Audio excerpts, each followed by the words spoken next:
में 2013 में सिर्फ एक कॉन्ट्रैक्ट साइन हुआ है, सिर्फ एक। ये संसद में रिकॉर्ड है।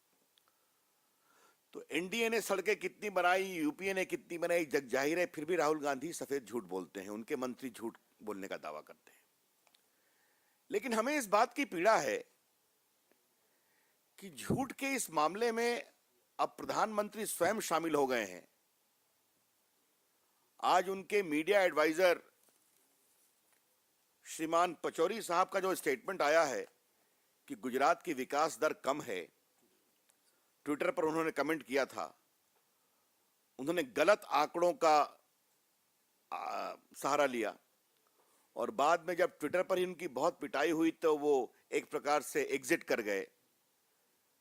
गुजरात की विकास दर 12-13 में करंट प्राइस के बिना पर 12% से अधिक है।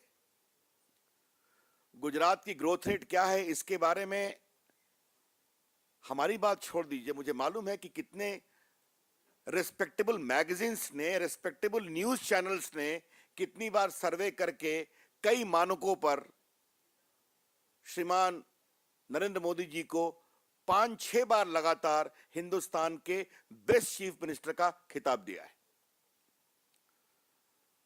दुनिया भर से इन्वेस्टमेंट गुजरात में आ रहे हैं, आप सभी जानते हैं। वहां के किसानों की स्थिति, वहां की बिजली की उपलब्धता, वहां पर स्कूल के ड्रॉप आउट रेट, इस पर हम चर्चा बहुत बार कर चुके हैं। लेकिन 2014 का चुनाव गुजरात पर नहीं है। मनमोहन सिंह जी, राहुल गांधी जी, सोनिया जी, ये चुनाव है आपने देश को कैसे चलाया। देश आपसे यह सवाल पूछ रहा है।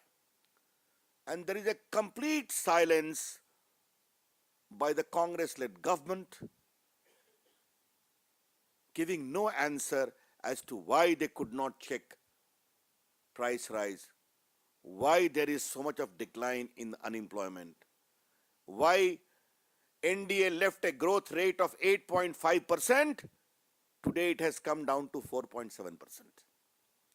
देश इसका जवाब पूछ रहा है, तो इसका कोई जवाब नहीं है। गुजरात में 3 बार चुनाव हो चुके हैं, तीनों बार मोदी जी को भारी सफलता मिल चुकी है। ये सारी बातें वहां चर्चा हो चुकी है। अब राहुल गांधी जी आपकी सरकार ने क्या किया, मनमोहन सिंह आपकी सरकार ने क्या किया, इसका तो जवाब दीजिए। मनमोहन सिंह ने कहा था कि मेरा काम बोलता है, मैं कम बोलता हूं। मनमोहन सिंह के मीडिया एडवाइजर बोल रहे हैं और झूठ बोल रहे हैं, गलत बयानी कर रहे हैं। बीजेपी मांग करती है कि प्रधानमंत्री कार्यालय इस गलत बयानी के लिए माफी मांगे। BJP demands that this spurious statistic being used to derail Gujarat's development in poor light, depict in poor light, the PMO owes an apology. क्योंकि ये विषय पब्लिक डोमेन में आ गया है। ये कोई नई बात नहीं है, आपने देखा होगा। तथ्यों को गलत तरीके से रखना इनकी एक प्रकार से आदत बन चुकी है। श्रीमान कपिल सिब्बल ने जीरो लॉस की बात कही थी, आपको मालूम है। जब पूरे 2G का मामला आया था, कोलगेट के बारे में कहा गया था सब कुछ ठीक है, फाइलें गायब हो गई। पहले ऑगस्टा वेस्टर्न हेलीकॉप्टर में करप्शन को डिनाई किया गया था, संसद में उठाया गया तो उन्होंने विषय को माना। तो आज हम ये मांग करेंगे कि जिस तरह से प्रधानमंत्री कार्यालय के द्वारा, और मेरा ऐसा आरोप है कि प्रधानमंत्री के मीडिया एडवाइजर प्रधानमंत्री की सहमति के बिना इस तरह की बातें पब्लिक डोमेन में नहीं कर सकते।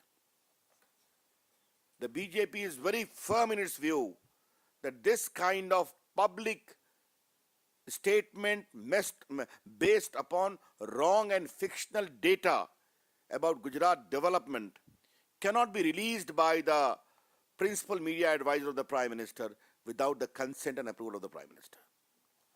इसलिए हम मांग करना चाहते हैं। मित्रों, केजरीवाल साहब की एक टिप्पणी आई है कि देश में स्थायी सरकार नहीं चाहिए, ईमानदार सरकार चाहिए। भ्रष्ट कांग्रेस के कंधों पर दिल्ली में उन्होंने 49 दिन सरकार बनाई, तब ईमानदार सरकार की चाहत कहां चली गई थी। हमारा स्पष्ट आरोप है कि केजरीवाल कांग्रेस के फ्रंट के रूप में काम कर रहे हैं। और वो चाहते हैं कि एक स्टेबल सरकार नहीं आए, जो कांग्रेस की भी चाहत है, क्योंकि कांग्रेस की हार निश्चित है। क्योंकि कांग्रेस को इस बात की आशंका है कि नरेंद्र मोदी जी की अगुवाई में भाजपा की और एनडीए की जो एक स्थायी सरकार बनने वाली है, जो निश्चित बनेगी, तो इनके सारे काले कारनामे एक्सपोज होंगे, भ्रष्टाचार पर सख्त कार्रवाई होगी। इसलिए कांग्रेस के भ्रष्टाचार को बचाने के लिए अरविंद केजरीवाल जी ने एक नया स्टैंड लिया है कि देश को स्थायी सरकार नहीं चाहिए। आज देश को एक स्थायी सरकार चाहिए, आज देश को एक पारदर्शी सरकार चाहिए, आज देश को एक प्रामाणिक सरकार चाहिए, आज देश को काम करने वाली सरकार चाहिए। The country needs a stable government. The country needs an effective government. The country needs a government committed to transparency, and the country needs a government which can deliver against all the ills, which is the legacy of Congress-led UPA. That only can be given by a BJP-led NDA government under the inspiring leadership of Shri Narendra Modi. बस मित्रों, मुझे अपनी ओर से इतना ही कहना था।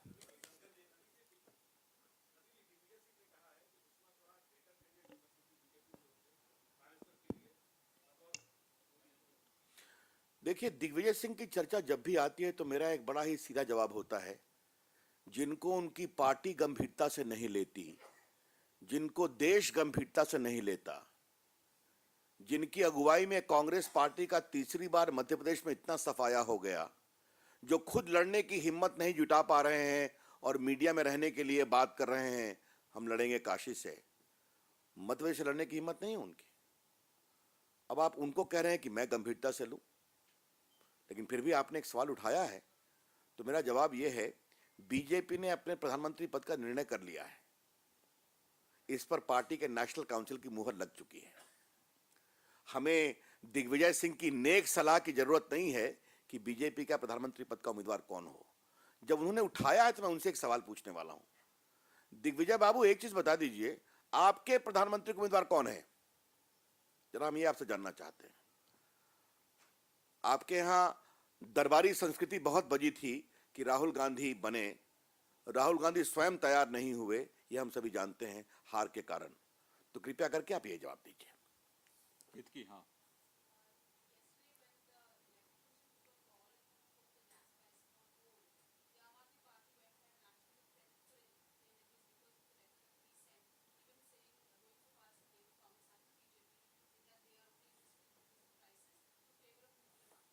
Well, they have got no issue at all. We have already explained very clearly and categorically that as far as gas pricing is concerned, the Standing Committee Finance headed by Yashwant Sinha, of which I am also the member, have already recommended a review of it.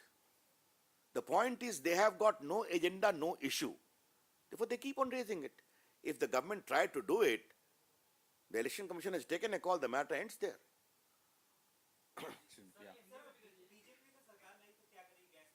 उसके बारे में आराम से बात करेंगे, हमारा manifesto आएगा ना।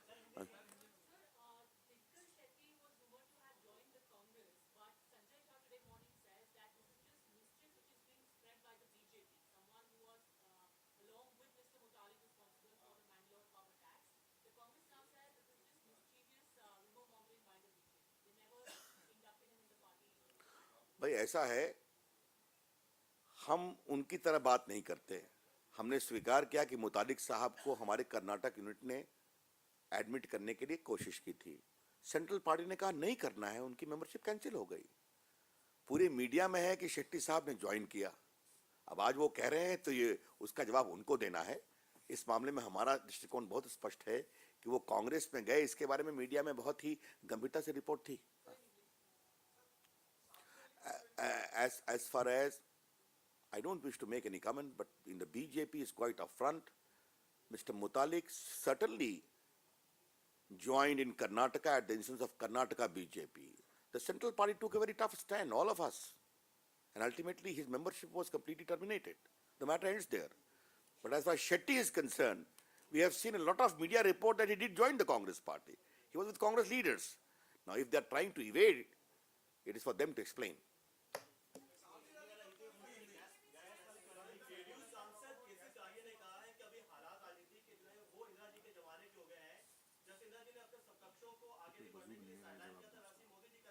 अब केसी त्यागी पर मैं आप कितना जवाब देंगे? केसी त्यागी से मैं एक सवाल पूछता हूं, मेरे बड़े अच्छे दोस्त हैं, उनका मैं सम्मान करता हूं, कि उनकी पार्टी में कितना लोकतंत्र है? ये तो आप देख लीजिए किस तरीके से उनकी पार्टी से लोग छोड़ बाहर जा रहे हैं और क्या आरोप लगा रहे हैं। अब इससे अधिक मैं नहीं कहना चाहता हूं कि वहां पर नीतीश कुमार के अलावा और किसी की चलती है क्या?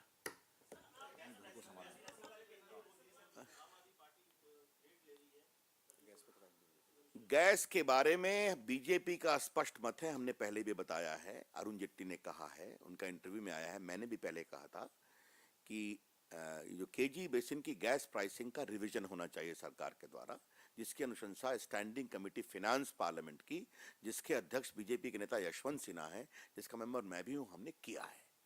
अब जहां तक अभी जो चुनाव आयोग का निर्णय हुआ है, ये निर्णय ठीक है, ये नहीं होना चाहिए था।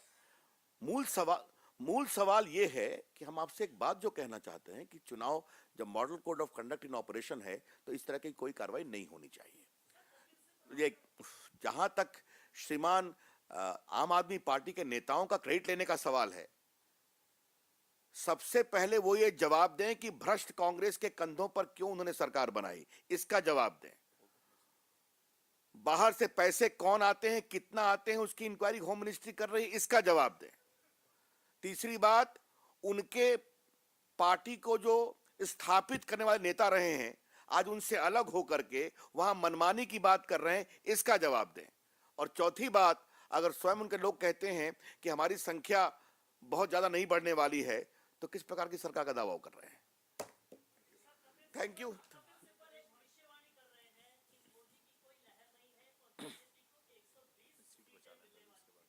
हमने सुना था कि कपिल सिब्बल साहब वकील हैं, मंत्री बने, बीच में कवि भी बने, ऐसा हमने सुना। अब वो ज्योतिषी भी बन गए हैं, ये मुझे पता नहीं है। हाँ, इतना जरूर है कि चांदनी चौक में वो अपनी सीट बचा लें तो उनको मोदी लहर का प्रभाव और उसकी शख्सियत समझ में आ जाएगी। अरे थैंक यू यार, हो गया।